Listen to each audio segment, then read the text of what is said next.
So, what if your region is not failing because it lacks talent, because it lacks universities, or because it lacks EU funding, but it really has a simpler and more painful problem?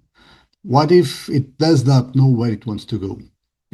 Let's call this the strategy gap. Today on InnovEU, I speak with AnnaMaria Annicchiarico from Technopolis Tech Park in Puglia, southern Italy. Technopolis has lived through 40 years of digital transformation, regional development, incubation, European projects, green transition work. They've done a lot. They have a long history, and this conversation gives us one brutal lesson. Money helps, talent helps, but you need to know your desired direction. Otherwise, innovation systems just keep restarting from zero, and that leads you nowhere. Welcome to episode 17 of season 5 in InnovEU, the EU Project Chronicles.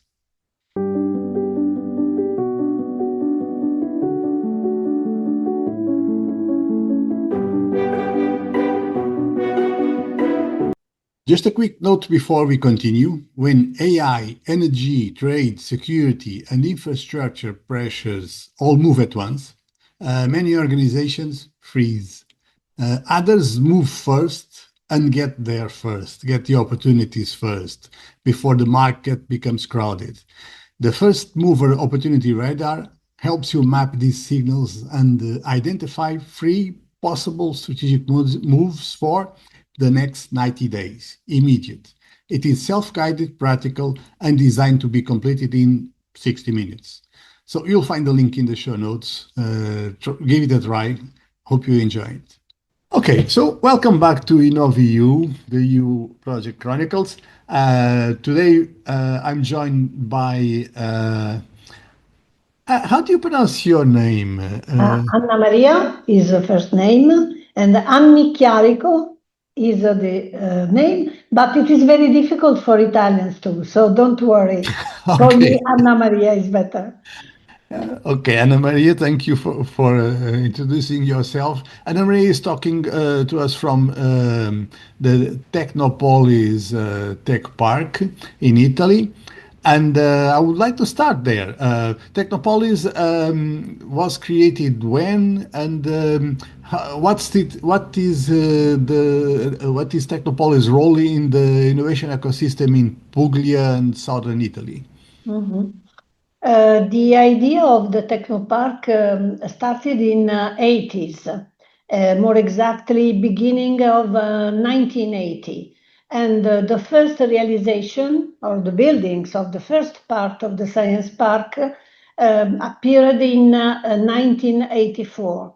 It has been created with a public support by European Commission and the Italian Minister for the Development of Southern Economy, because our region was considered among the region less developed in the country. So there was this possibility of receiving much more money specifically devoted to the development of local opportunities, like, for example, employees, industries, companies in general, services, and so on.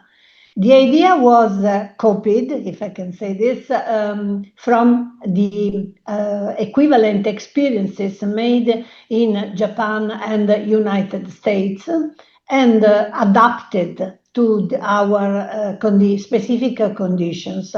The Puglia region is one of the region in the southern Italy. It is, I think, and now more than in the past, quite well developed if compared with other parts of southern Italy, but it is still considered a piece of the national territory that has specific necessities. And also this year we received a special amount of money financed by special call for ideas dedicated to the local development. The authors of this idea was essentially the University of Bari. because the university was already existing since the beginning of the 19th century. And in that period, they, more exactly 10 years before, in 1970, they bought the first high-level computer in southern Italy, starting activities in informatics in general and in information technology in general. And so there was the necessity of arranging and organizing something special to guide this revolution, because as it is obvious, starting by 80s, it was a revolution, exactly as now we have with the artificial intelligence. Yeah. Mm-hmm. In particular, the main problem that the university intended to solve were, first of all, the creation of a specific degree in information technology. And I am an example of this because I attended the first year of the opening of this new degree, and also trying to diffuse the use of. Oops.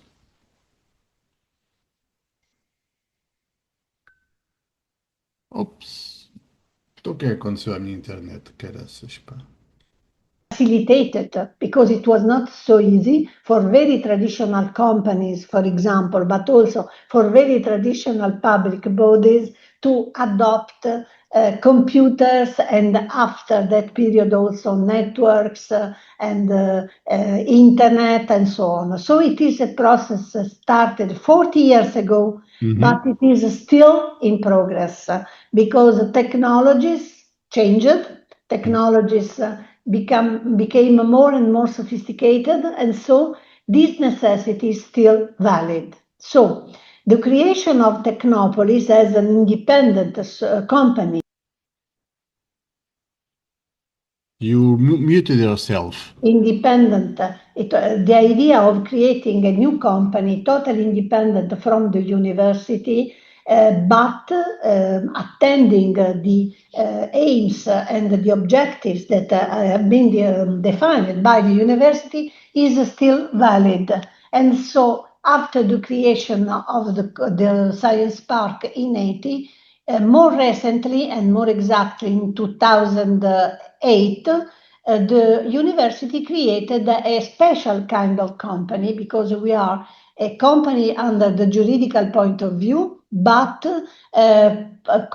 controlled by a public body like university. This means that we can act as a company, but under public control. This is a very specific kind of situation that it is also adopted by other organizations, and it is also accepted, for example, for the participation in public projects controlled under the point of view of public powers. So our activity changed in the time, obviously, and we passed through to all aspects of the revolution of information technologies. Also in terms of telecommunication, satellite communication, and so on, arriving to today with essentially applications in terms of artificial intelligence, but also super calculus and very complicated models and so on in different fields, obviously.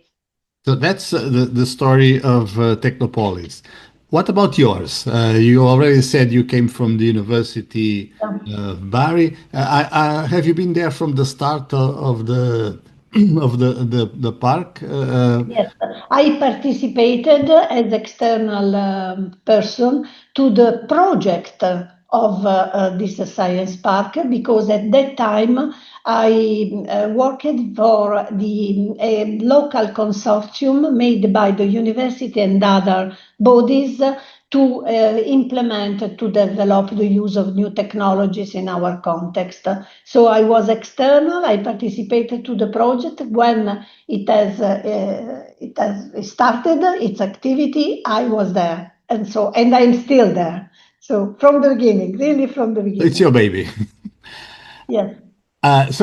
You're saying that the park is mostly connected with the digital transition in the various forms it has been assuming. Do you work mainly with the SMEs, with the startups, or with large companies? Or who are your companies in the Yes. park? This exigence, because it was an exigence that was emerging from the beginning, because in the model of the American style, technology park, there already were incubators. So a few years after the creation of the park, and more exactly in 1989, 5 years after the creation, we started with our incubator. That means helping mainly young people, but not only, to implement their ideas. And in this process, we have been helped a lot by the regional government. That was a completely different thing. But exactly in those years, it happened that the Ministry for the Development of Southern Italy and the regional government started to create opportunities for young people who wanted to remain in Southern Italy, create their own company, or looking for other partners, for example, for creating a new company. So we take this occasion and we started with another extraordinary incentive for us. And we started with the first 3 years of experience.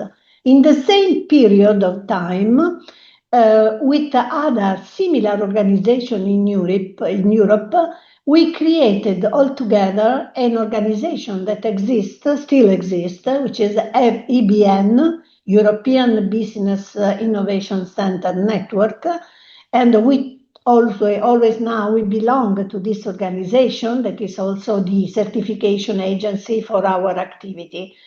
And also in this case, what I can say is that the job was practically the same, but the conditions in which it is performed and also the social and economical conditions of the context are very different.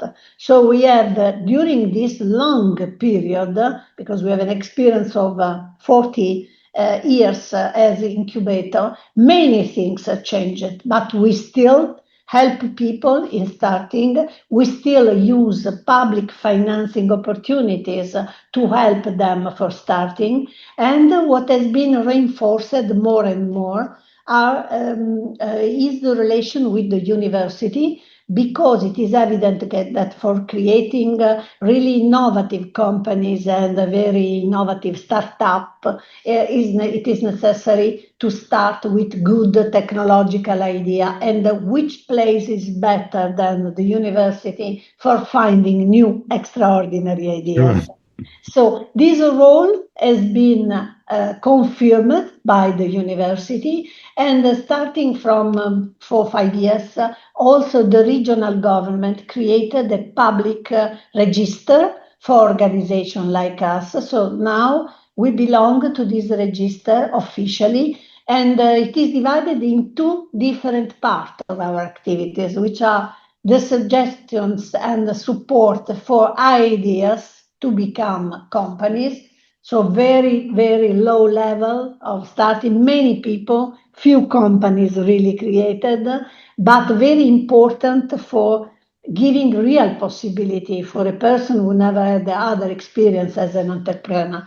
And a second level as incubator and accelerator, which is dedicated to small companies, eventually already existing, but that want to grow, to scale up is the right terms for this. And so they need another kind of assistance. And this is now our job. So in these years, obviously saw a large number of ideas turning into companies with different levels of success, I imagine. Some were very successful, others not so much. And from that experience, what do you think is the main problem, the main difficulty for startup ideas or research results to actually become real innovation, real successful companies? Is it getting the funding, getting the skills, the market access? What? I think that we have two main problems, and they are, first of all, the knowledge concerning entrepreneurship, because there is no real diffused knowledge about what means to create a company and to manage it. And also for people coming from the university level of education is the same. Also for faculties like, for example, for us, economy and commerce, because they go out from that degree, but they don't know what to do. They are able to be employed in a company. They perfectly know how it functions, but they have no knowledge about the specific competencies and aptitude that an entrepreneur must have.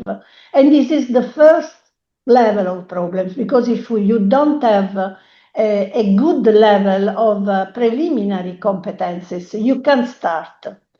Trying to solve this aspect, we make a lot of courses and seminars, starting from the high school, continuing during the university, and also at the end of the university, what we call the after degree courses. But it is not enough. And since 4 years, the University of Bari started also in arranging what they call extracurricular courses for all the faculties, teaching exactly the strategy for creating a company, how to look for the market, and so on. So the preliminary things that you have to know. The second difficulty is money, because it is evident that you can't create a company without money. And under this point of view, as I was saying before, it has been very important what the regional government made during this year, and that is creating a lot of opportunities, starting from a very small quantity of money for starting, for very young people without very low level exigencies, and arriving to some millions of euros of investment for very important companies with a very high level of technologies. So at the moment, Apulia region is the more interesting region in Italy under this point of view. And in effect, what we are registering since the after COVID period has been that companies existing in northern Italy are arriving and are coming not only for tourism, not only because Puglia is beautiful, the weather is very good, not today because it is bad, but in general it is very good weather, and for the possibilities offered by this special financing for starting a business here, remaining and staying here for minimum of 5 years, and employing locally people. So this is the strategy that has been adopted. They are not enough, because for both the reason, because if you have also this money, but there is no enough knowledge about how to become an entrepreneur, this is not enough. It is evident. And there are much more people coming from outside, existing companies interested in an expansion in our region than original people from Puglia that start with their own company. So this is the complexity, but it is also the reason for which we are still working as incubator also in these days. I would dare to say that from what I can see in your face, that's what you like to do. That's good, and you like to do that. Let me go to the next question about the green transition. I can see that Technopolis has been involved in some initiatives supporting green and sustainable innovation, like the project, I think it's called Green SMEs. Yes. Uh, what do you see as the biggest barriers that SMEs face when they're trying to become more sustainable? So, are you adding an extra level of complexity to what you just said? Yes. What's your view on that? If you ask to small companies if they know something about sustainability and about the green transition, they know yes. If you ask them more specific questions, they don't know anything. They only say that it is very, very expensive to adapt their way of producing their, in general, what they do and how they do for adapting to ecological criteria. This is the first answer that we receive. But you have to consider also that we speak about small and medium and micro companies because in our regional context, they are the 98% of the total. So this is our population. We can change this. Understanding very well that this is the difficulty, what we did is has been to participate to the project that you have already mentioned, but also to other opportunities sustained by always public financing opportunities that act that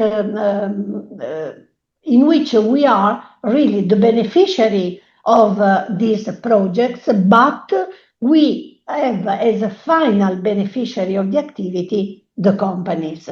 That means that we made a unique project for obtaining money from public bodies, European Union and so on, but after we involve a lot of small companies are helping them, trying to solve this problem of, oh, it is very expensive, I can't do this, I can't support this level of investment.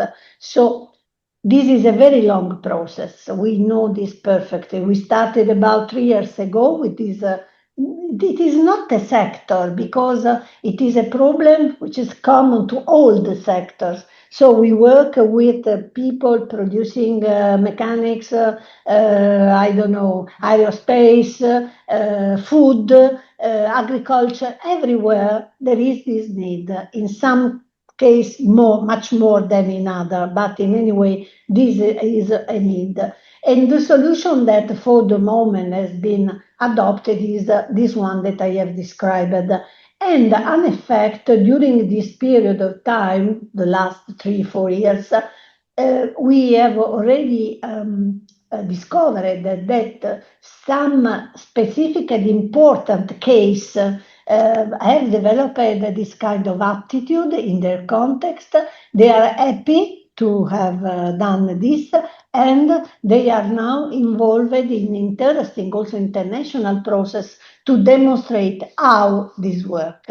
And we have many examples in different sectors that usually we invite for public events and seminars to demonstrate that it is possible, and they can explain better than us to their colleague that it is possible and the problems that they had and the difficulties, but also the advantages that they have received.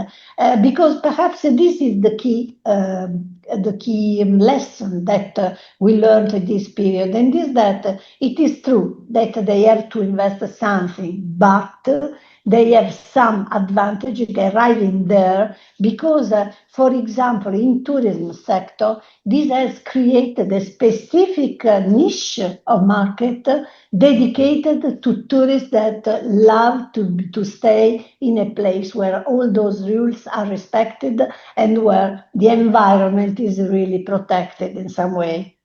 Yeah, that is becoming a trend. I can see it here in Portugal as well. People like to think that they go on vacations and they don't leave behind a huge carbon footprint or others, because tourism is becoming heavy for many regions.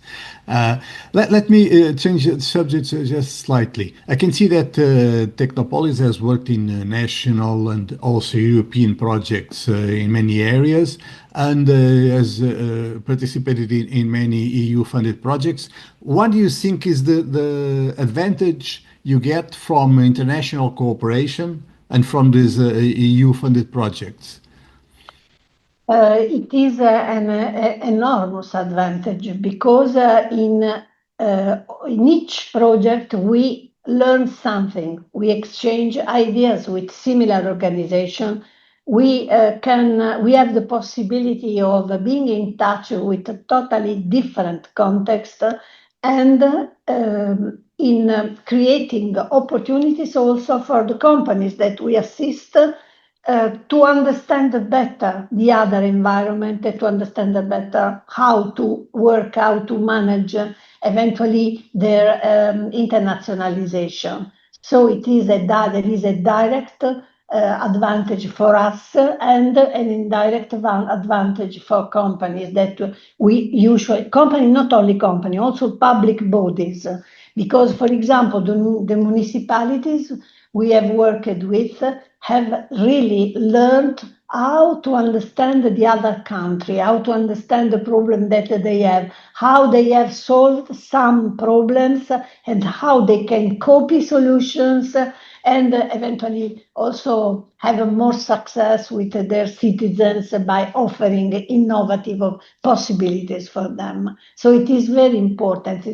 These are occasions inside and outside the European Union, because also our experience in Balkan area, where we essentially worked where we also worked with countries that were or are still in access situation, also there for essentially for the dissimilarities that there are. This is the interesting part of the project.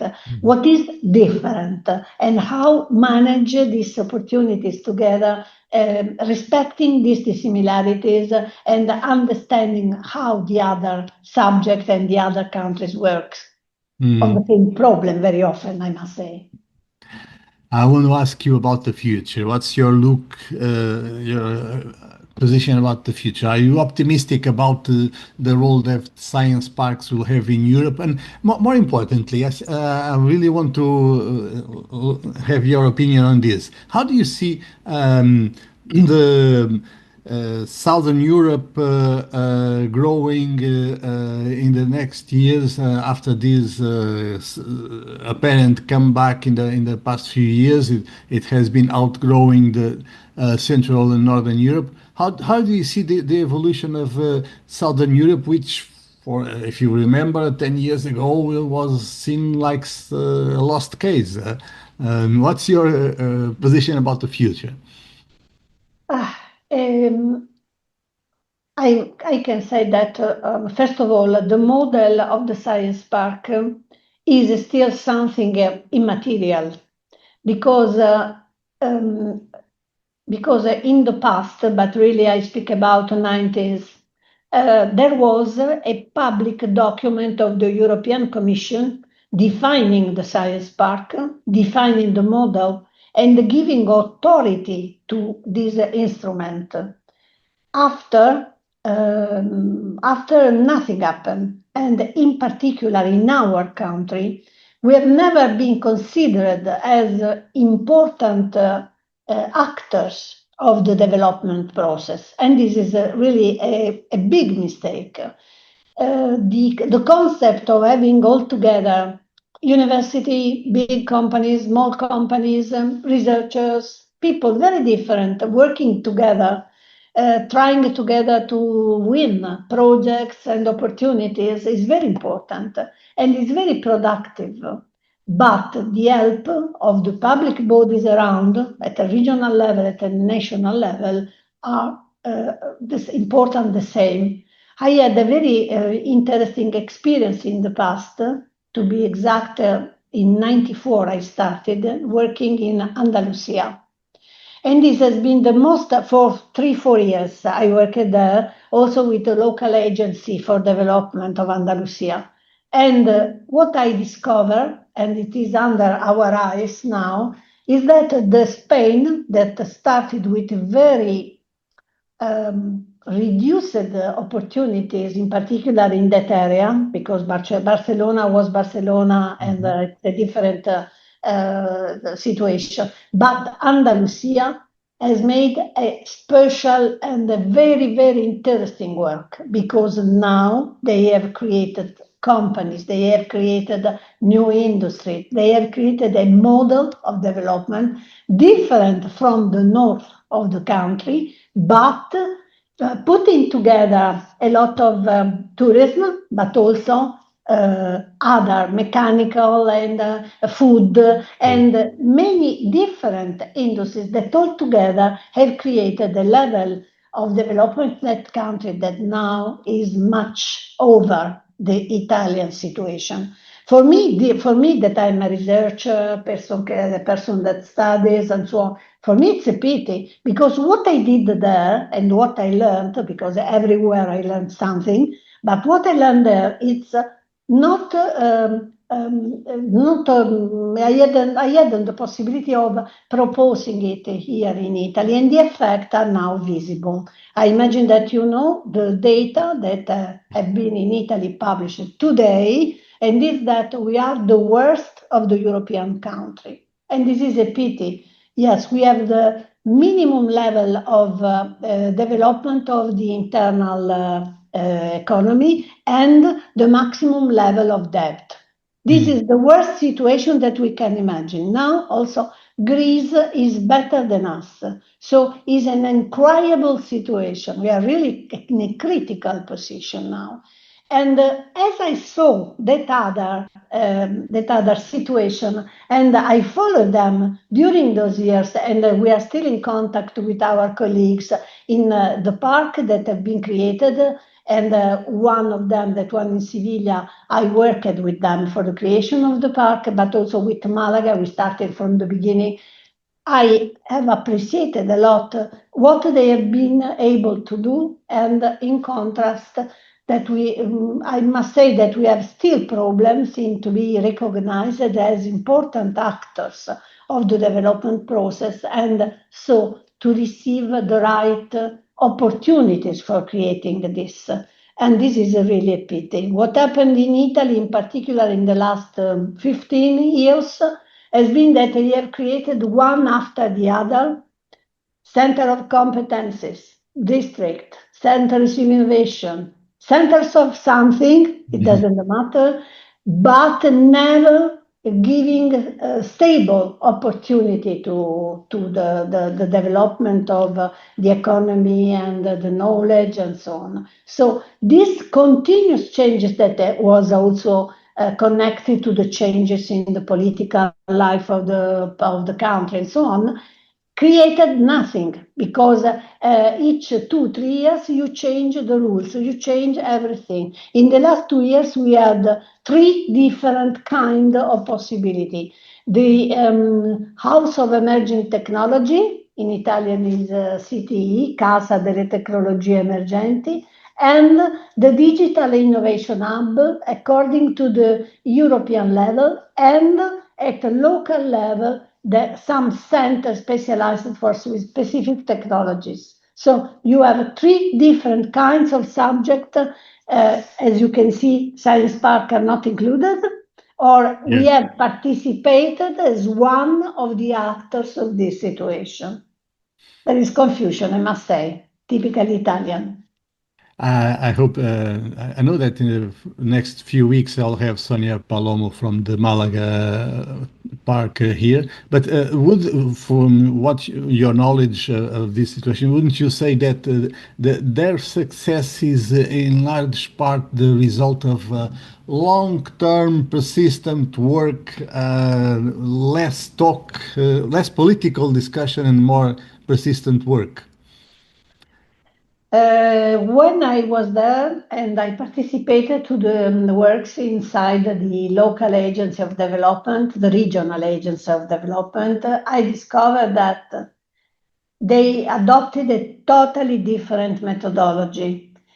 First of all, they decided where to go, and after they asked for ideas to arrive there. Here, they don't say anything of where to go. They ask, have you some ideas what we can do? So, who is more able to present this idea in a more acceptable way or more interesting? And you start, but it is not a part of the local public policy. And for these reasons, it immediately ends because it is not included in a strategy. So what I appreciated is perhaps a less, if you allow to me to say this, a less democracy in the process because the things were decided at the high level of decision at in the region, but more effective results. It is evident if I consider the economical data. And in both cases, the role of tech parks can be relevant. It just, Yeah, for yeah, what you're saying, it just depends on the goal setting and the yeah. coordination. Yes, yes. But the general model is independent from being innovation center, science park, because the concept is that if you have all together working, public bodies, big companies, small companies, creation of startups, and so on, all together with citizens, for example, for understanding which are their real needs and where you can intervene to ameliorate the quality of life and to change something, to simplify processes. We have a level of bureaucracy which is still terrible, really terrible. To obtain one permission or something else, you need months and months, or for not saying years. It is not this compatible with a quick development process. Well, I don't want to abuse your time, but I just want to ask you, do you have any final message you want to end the interview with? The message is that two main things are important. The first of all is that it is evident that independently from those difficulties, we are working, we are combating, if you want, these difficulties. We are facing with always new problems, but we are working and we are convinced that we can do something. The second message is that innovation is so important in any piece of our life, of our way of production, in our way of spending our free time, everything, in everything, that it can be lived to the personal initiative, but it must be helped and guided and also not controlled in the bad meaning of this term, but in terms of giving opportunities in this direction. And under this point of view, I want to say to you that many places in our region, for example, are not served by a high-speed telephonic network. So how you can imagine any development if you can't telephone, if you can't have a quick access to internet. So there are infrastructural and basic problems that must be solved, and we are working also for this. Okay. So thank you very much, AnnaMaria Annicchiarico, I hope, Perfect, perfect. and hope to see you soon. I hope Bye. so. Thank you, Fernando. So I hope you enjoyed the interview. AnnaMaria's experience shows that regional innovation also needs capability, translation, and continuity. Capability means people must know how to become entrepreneurs, not only employees. Translation means public funding must turn complex transitions into, well, usable opportunities for SMEs. And continuity means strategy must survive political cycles. That gives us the three lessons of this episode that I took from this episode. First, technical competence is not the same thing as entrepreneurial competence. One university can produce excellent engineers, scientists, managers, but that does not automatically produce founders. Founders who know how to test a market, survive uncertainty, price a product, hire people, scale a company. For EU projects, this matters. If your consortium has strong research but weak business capability, well, the impact section will probably look fragile. Okay, lesson number two. For SMEs, the green transition starts as a capex problem. AnnaMaria says that when small companies are asked about sustainability, they know it matters. But when asked what it means in practice, the answer is often simple. It's expensive. That is not resistance. It is a sense of risk. Lesson number three, destinations beat random ideas. This is probably the deepest part of the conversation. AnnaMaria compares Italy with Andalusia in southern Spain. Her point is simple. Andalusia first decided where it wanted to go. Then it asked for ideas of how to get there. Italy, in her view, often does the opposite.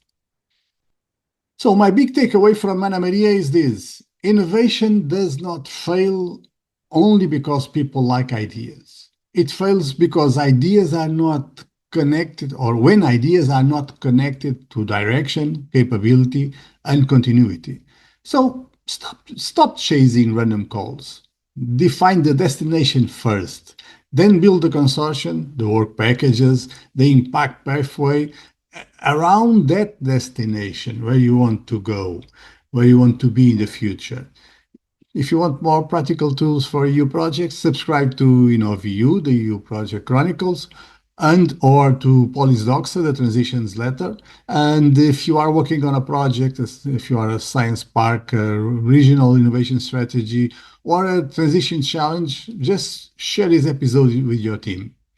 This was episode 17 of season 5 in InnovEU, the EU Project Chronicles. Hope you enjoy it. See you next time.